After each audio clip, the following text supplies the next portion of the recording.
Well, critical minerals are essential components of national security because they go into manned and unmanned military aircraft.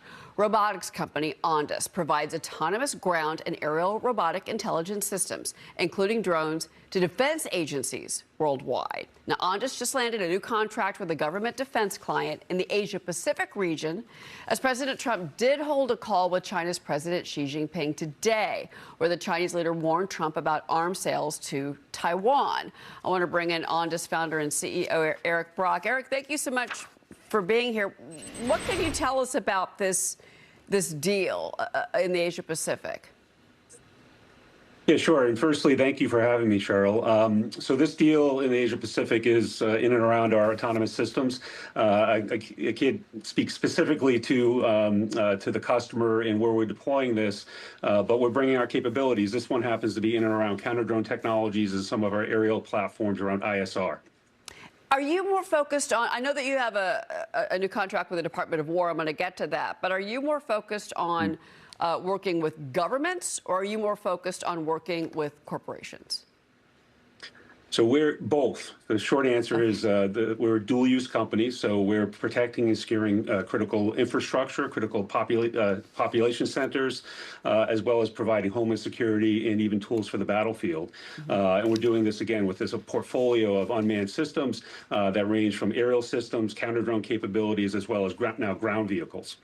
I want to talk to you about this new deal, and your stock actually jumped on this, jumped about nearly 7% yesterday on news that you got. Sure. One of your subsidiaries, by the way, it's American Robotics, but you were selected, you were put on the blue list. And basically, this is the Department of War. They say that these are the companies, these are the technologies that meet their rigorous standards, you know, whether it's cybersecurity or supply chain integrity, operational reliability. So you did get that. So what does that mean for you and for the company? Well, that's really table stakes. When we're providing these critical technologies to customers like the Department of War, Department of Homeland Security, and increasingly even state and local governments in the United States, we need to make sure that the systems themselves are reliable and resilient in and of themselves, so we can have the supply chain that's under our control. So essentially what we're saying is our systems cannot have Chinese components or other components sourced from other areas of the world where we have adversaries. And that's, obviously a sensible policy that is driving a lot of change in and around our business and our sector. And we're part of this whole reindustrialization effort that the Trump administration is trying to lead. And of course, the Pentagon is pushing forward as well.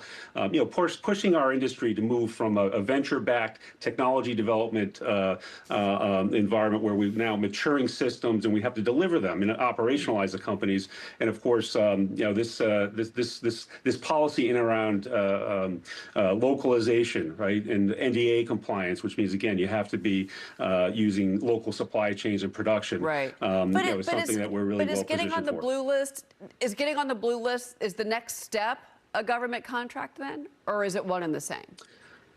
Yeah, for sure. I mean, you have to be on a blue list if you want to sell to the Department of War. Okay. So that's sort of what I would call minimum table stakes. The much more complex things for us to do is make our systems operational and valuable, right? So it's getting out into the field with the customer, demonstrating what we can do for them, but also tailoring the use cases that are valuable. We provide drones and ground robots in a portfolio that we're integrating, and the customer, and if you see our systems, they're very impressive, right? And you're showing some of them here, but you have to make them useful to the customers. I think that's much bigger challenge for not just Ondas in our sector, but we're at this point where after 10 plus years across the sector, and certainly we've been participating, where we're meeting those standards, right? Reliable, safe technologies that now are hitting use cases and user requirements, and that's why we're seeing significant growth. Okay, so help me with this, though.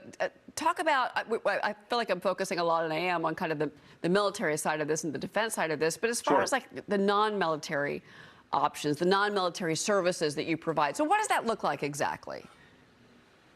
Yeah, so it's interesting as technologies change, we're starting to see a blurring of what's homeland security, military, as well as public safety and the protection of critical infrastructure. And one place I will point to you there is the growth in the sector for counter drone technologies, and that's where we're particularly well positioned. We've been investing in a portfolio of capabilities. Now we're integrating them around what we call the soft kill and the hard kill. And specifically, what that means is, airports, the airspace around airports have to be protected from what we call hostile or rogue drones. And by the way, those are drones that are operated potentially by bad guys, but also the clueless and careless.